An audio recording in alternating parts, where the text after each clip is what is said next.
सबको जय मसीह। फिर से एक नए एपिसोड में आपका स्वागत है। पिछले एपिसोड में हम लोग ने देखा कि 4 साम्राज्य और उसका पतन कैसे हो गया है। आगे को हम लोग देखेंगे।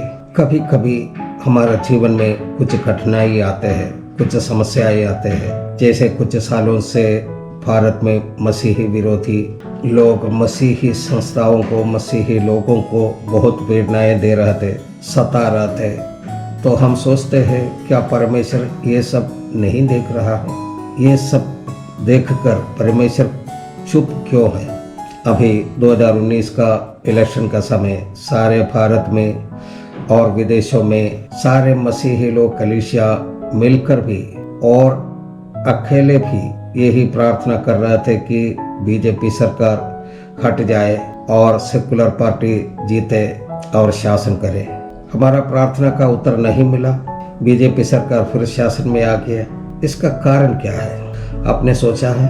क्योंकि परमेश्वर की योजना पूरा होना है। इसके लिए एक वचन हम यहाँ पर पढ़ना चाहते हैं। दानियल का किताब का 4 अध्याय उसका 17वां वचन। यह आज्ञा पहरुओं के निर्णय से और यह बात पवित्र लोगों के वचन से निकली कि जो जीवित है वे जान ले कि परम प्रधान परमेश्वर मनुष्यों के राज्य में प्रभुता करता है और उसको जिससे चाहे उसे दे देता है और वो छोटे से छोटे मनुष्य को भी उस पर नियुक्त कर देता है। परमेश्वर अपने सारे योजना, मास्टर प्लान इस सृष्टि से पहले तैयार करके रखी है कि क्या क्या घटित होना है, कैसे होना है, कब होना है, कहाँ होना है। ये सब पहले से नियुक्त बातें हैं। ऐसे एक सर्वज्ञानी परमेश्वर की हम सेवा करते हैं। आपके लिए भी परमेश्वर की एक योजना है।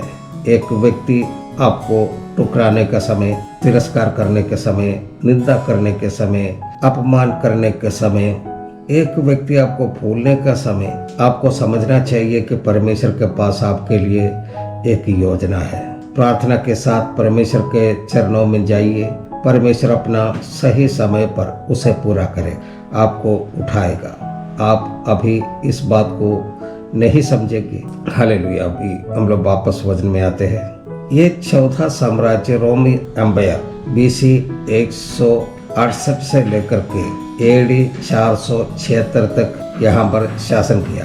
तो हमने पहले देखा कि जब अलेक्जेंडर द ग्रेट यानी कि सिकंदर का शासन काल के बाद, उनका अकाल मृत्यु होने के बाद, उनका पिनगामी नहीं होने के कारण उनका राज्य को 4 जनरल्स में बांट दिया गया है। बाद में यही 4 जनरल्स के हाथ से राज्यों का शासन धार्मिक गुरुओं के पास चला गया। आपको याद होगा शुरू में हमने प्रकाशित वाक्य का 13 का 1 में पढ़ा था कि और मैंने एक पशु को समुद्र में से निकलते हुए देखा। तब आपको बताया था कि हमको ये देखना है कि ये पशु समुद्र में उतरा कैसे है। आपको ध्यान देना होगा कि यहाँ समुद्र का प्रयोग किया हुआ है। आपको मालूम है समुद्र में पानी होता है। यहाँ पर ये पानी का मतलब कोई समुद्र नहीं है, कोई जलाशय नहीं है, कोई तालाब नहीं है, कोई नदी नहीं है। यह है जन समुद्र। यह बात दूसरा विषय का संदर्भ में एक बार बता चुका है। फिर भी आपको याद दिलाने के लिए एक बार और बताते हैं। एक वचन पढ़ते हैं प्रकाशित वाक्य का 17 का 15। वहां पर ऐसे लिखा है, फिर उसने मुझसे कहा, जो पानी तूने देखे जिन पर वेश्या बैठी है वे लोग है, भीड़ है, जातियां हैं और भाषाएं। यानी कि ये समुद्र का मतलब कोई पानी नहीं बल्कि जन सलाब है, यानी कि जन समुद्र है। उसका जवाब में हमने देखा कि दानियल का 7 का 7 में हमने देखा है, फिर इसके बाद मैंने स्वप्न में दृष्टि की और देखा कि एक चौथा जंतु जो भयंकर और डरावना और बहुत सामर्थी है और उसके बड़े बड़े लोहे के दांत है, वो सब कुछ खा डालता है और चूर चूर करता है और जो बच जाता है उसे पैरों से रोनता है ये चौथा जंतु जो भयंकर और डरावना और बहुत सामर्थ्य है, ये क्या करता है, उसके बड़े बड़े लोहे के दांत से वह सब कुछ खा डालता है और चूर चूर कर देता है, और जो बच जाता है उसे पैरों से रोनता है। ये 14 जंतु जो भयंकर और डरावना और बहुत सामर्थ्य है, इसको 10 सींग है और एक छोटा सा सींग निकला, और उसके बेल से उन पहले सींगों में से 3 उखाड़े गए। इसका मतलब यही है, रोम साम्राज्य का पहले का 3 राज्य का पतन हो गया, और जो चौथा साम्राज्य का सब कुछ खा डालता है, चूर चूर करता है, और जो बच जाता है उसे पैरों से रौंद कर उस जन समुद्र में डाल दिया। तो दानियल 2:40 में लिखा है, और चौथा राज्य लोहे के तुल्य मजबूत होगा। लोहे से तो सब वस्तुएं चूर चूर हो जाती और पिस जाती है, इसलिए जिस भांति लोहे से वे सब कुछ कुचली जाती है, उसी भांति उस चौथे राज्य से सब कुछ चूर चूर होकर पिस जाएगा। इसी रीति से चारों साम्राज्य का पतन हो गया। अब हम लोग प्रकाशित वाक्य 13 आयत में परमेश्वर यूहन्ना को दर्शन देता है कि जो शासन को पैरों तले रोंद कर जन समुद्र में ढकेल दिए थे, वह पशु फिर से समुद्र से निकल कर आ रहा है। वचन पढ़ने के साथ साथ उसका कुछ पिक्चर भी दिखाए तो बीता हुआ इतिहास के बारे में आपको कुछ समझ में आ गया होगा। ये पिक्चर आपको दिखाया है, ये केवल समझाने के लिए है। ये कलाकारों का केवल भावना से बना हुआ तस्वीर है। बाइबल का असली बात से इस तस्वीरों को कुछ लेना देना नहीं है। 4 साम्राज्य के बारे में मैं संक्षिप्त में आपको बता देता हूँ ताकि आपको याद रहे। उसका मुंह सिंह के समान, इसका मतलब है उसको बाबिलोनिया साम्राज्य जैसे प्रताप है। उसको भालू जैसे पैर है, इसका मतलब यह है उसको मेदिया पेर्शिया साम्राज्य जैसे शक्ति है। उसका शरीर चीते के समान है, इसका मतलब यह है उसको ग्रीस साम्राज्य जैसे बुद्धि और सामर्थ्य है। ये पशु कहाँ से निकलकर आ रहा है? समुद्र से। समुद्र का मतलब क्या है? रोमा साम्राज्य। और सब बातों को मिलाया जाए तो उसका निचोड़ यह है, दुनिया एक मिला जुला शासन की ओर जा रहा है। ये भविष्यवाणी थी, इसलिए वचन में लिखा है, दानियल का 2:43 में लिखा है, और तूने जो लोहे को कुम्हार की मिट्टी के संग मिला हुआ देखा। इसका अर्थ यह है कि उस राज्य के लोग एक दूसरे मनुष्यों से मिले जुले तो रहेंगे, परंतु जैसे लोहा मिट्टी के साथ मेल नहीं खाता, वैसे ही वे भी एक ना बने रहेंगे। दानियल 2:34 में लिखा है, फिर देखते देखते तूने क्या देखा कि एक पत्थर ने बिना किसी का खोदे आप ही आप उखड़कर उस मूर्ति के पांव पर लगकर जो लोहे और मिट्टी के थे उनको चूर चूर कर डाला। इसका मतलब यही है, राजत्व तो सारा खत्म हो गया। जैसे रोमा साम्राज्य राजाओं के हाथ से जनरल के हाथ में चला गया, वो जनरल के हाथ से धर्मगुरुओं के हाथ में शासन चला गया। बाकी जिनका देश है वहां पर अपना अपना शासन है। यहाँ एक वचन पढ़ना चाहते हैं, यहेजकेल का किताब का 21:26। तेरे विषय में परमेश्वर यहोवा यूं कहता है, पगड़ी उतार और मुकुट भी उतार दे। वो ज्यों का त्यों नहीं रहने का, जो नीचा है उसको ऊंचा कर और जो ऊंचा है उसको नीचा कर। 1947 में भारत आजाद होने से पहले भारत के करीब 625 छोटे और बड़े राजाओं ने सैकड़ों साल शासन किया।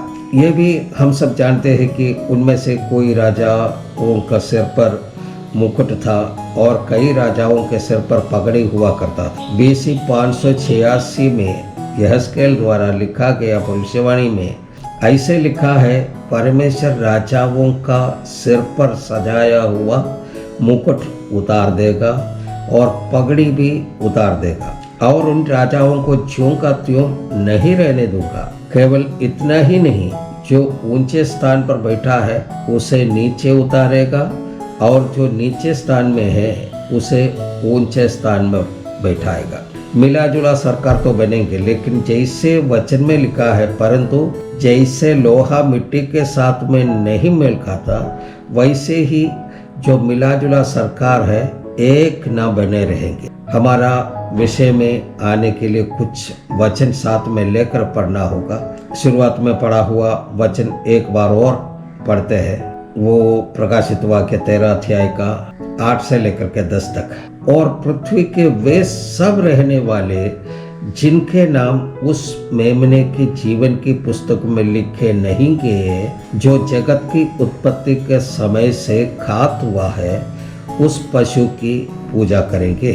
जिसके कान हो वो सुने, जिसको कैद में पड़ना है वो कैद में पड़ेगा, जो तलवार से मारेगा अवश्य है कि वो तलवार से मारा जाएगा। पवित्र लोगों का धीरज और विश्वास इसी में है। उस पशु की पूजा करेंगे। कौन पशु की? देखे प्रकाशित वाक्य 17 का 5 में, और उसके माथे पर ये नाम लिखा था, भेद बड़ा बाबलोन, पृथ्वी की वेश्याओं और घृणित वस्तुओं की माता। अगर आप इस वचन को कोई पुराना बाइबल में देखे तो ये एक बड़ा वाक्य है, यानी बड़ा अक्षरों में लिखा हुआ, कैपिटल लेटर्स में लिखा हुआ वाक्य। कारण ये है कि बाइबल में लिखा हुआ अनेकों महत्वपूर्ण विषयों में से ये एक परम प्रधान विषय है। भेद इसका मतलब है रहस्य। बाबिलोन एक रहस्य है। वह रहस्य क्या है? प्रकाशित वाक्य का पुस्तक के 17वां आयत अगर हम पढ़ेंगे तो इसमें 2 बातों का विवरण हम देख सकते हैं। पहला है एक विचित्र पशु, दूसरा है एक अशुद्ध स्त्री। विचित्र पशु का मतलब है, मैंने पहले हमने पढ़ा है, लोग उन पशु की पूजा करेंगे। वो विचित्र पशु कौन है? इस दुनिया में अभी 200 के करीब राष्ट्र है। सारे राष्ट्र को अपने अपने राष्ट्रपति या प्रधानमंत्री है, लेकिन ये सारे शासन खत्म हो जाएगा और जल्दी ही एक एकाधिपति शासक सारे दुनिया को शासन करेंगे। वो व्यक्ति का नाम है विरोधी मसीह, यानी ये विचित्र पशु। यही है वो पशु जिसका लोग पूजा करेंगे। अब अशुद्ध स्त्री कौन है? ये विरोधी मसीह का शासन काल में, यानी कि ये पशु की शासन काल में इस दुनिया में रहने वाला एक नामधारी मसीही विभाग का नेतृत्व को दर्शाता है। अभी आपके अंदर में एक शक उत्पन्न हुआ होगा। आप पूछ सकते हैं, विरोधी मसीह का शासन काल में ईसाई लोग इस धरती में बाकी रहेगा? यीशु मसीह का आगमन पर ईसाई लोग तो उठा लिए जाएंगे, ऐसे हम समझता है। फिर आप कैसे बोल सकता है कि विरोधी मसीह के शासन काल में ईसाई लोग इस धरती पर बाकी रहेगा? इसका जवाब यह है, यीशु मसीह के आगमन पर मसीही लेबल लेकर के चलने वाला व्यक्ति अगर यही सोचता है कि वो यीशु मसीह के साथ बादलों पर उठा लिया जाएगा, तो वो उसका बेवकूफ़ी है। मैं यहाँ खुलकर बोलना नहीं चाहते हैं क्योंकि ये सार्वजनिक वीडियो है, इसलिए मैं इनको नामधारी मसीह कहते हैं, जो केवल क्रिश्चियन नाम रखे हैं या नहीं तो क्रिश्चियन परिवार में जन्म लेने से क्रिश्चियन हूँ बोल करके चलने वाला लोग, जो परमेश्वर यीशु मसीह के साथ में कोई निजी संबंध नहीं रखता है। किसी का कहने से चर्च जाने वाले, किसी का कहने से प्रार्थना करने वाले, किसी का कहने से बाइबल पढ़ने वाले, ये प्रार्थना के नाम पर बड़बड़ करने वाले, इन सब लोग उन नामधारी मसीह लोग हैं। अगर यही सोचते हैं कि वो यीशु मसीह के साथ बादलों पर उठा लिया जाएगा, तो वो उसका बेवकूफ़ी है। फिर कैसे लोग यीशु मसीह के आगमन पर उनके साथ में जाएगा? यीशु मसीह का सुसमाचार सुनकर एक पापी व्यक्ति है वो अंगीकार करते हैं एक पापी व्यक्ति के अंदर से एक आवाज ऐसे आएगा, मैं एक पापी मनुष्य हूँ। जब ये बोध पश्चाताप के साथ में उनके अंदर में आएंगे तो उनका हृदय में एक हलचल, एक बेचैनी हो जाती है, पूरे बदन में एक हलचल हो जाते हैं, एक तरह का उथल पुथल हो जाते हैं। तो वो व्यक्ति यीशु मसीह के सामने अपने घुटने टेक देते हैं और वो अंगीकार करते हैं कि मैं एक पापी मनुष्य हूँ। उस पाप से वो मन फिराकर पिता पुत्र पवित्र आत्मा का नाम से पानी में डूबकर बपतिस्मा लेकर, रोटी तोड़कर, पवित्र लोगों के साथ संगति रखकर, पवित्र आत्मा का अभिषेक पाकर, पवित्र जीवन बिताकर, बाइबल में लिखे गए आधारभूत बातों को मानकर, बाइबल का व्यवस्था पर चलकर, विश्वास में स्थिर रहकर जीवन बिताने वाला व्यक्ति यीशु मसीह के आगमन पर उठा लिया जाएगा। ऐसे लोगों को यीशु मसीह बुलाने वाला एक नाम है, मेरा कलीसिया, मेरा दुल्हन। अगर आप इन व्यवस्था के आधार पर जीने वाला व्यक्ति नहीं है और एक नामधारी मसीह है, तो अपना नाम हटाकर मसीही विश्वास में आगे बढ़कर, सारे आधारभूत उपदेशों को पढ़कर, बाइबल का आज्ञाओं को मानकर, बाइबल का उपदेशों पर स्थिर रहकर अपने आप को यीशु मसीह के हाथ में सौंप देगा तो यीशु मसीह का आगमन पर आप ही उठा लिए जाएंगे, बाकी सब लोग छोड़ दिया जाएगा। ऐसे छूटा हुआ जन समूह के नेता को दर्शाने वाला नाम है अशुद्ध स्त्री। एक बार और देखें ताकि हमें याद रखें, एक अशुद्ध स्त्री। यीशु मसीह का आगमन पर हम भी उठा लिए जाएंगे। ऐसे सोचने वाला लोग जब छूट जाता है, उन जन समूह का नेतृत्व में बैठने वाला व्यक्ति का नाम है अशुद्ध स्त्री। अभी यहाँ पर समाप्त करते हैं, आगे का एपिसोड में फिर मिलेंगे। तब तक के लिए सबको जय मसीह, सबको धन्यवाद।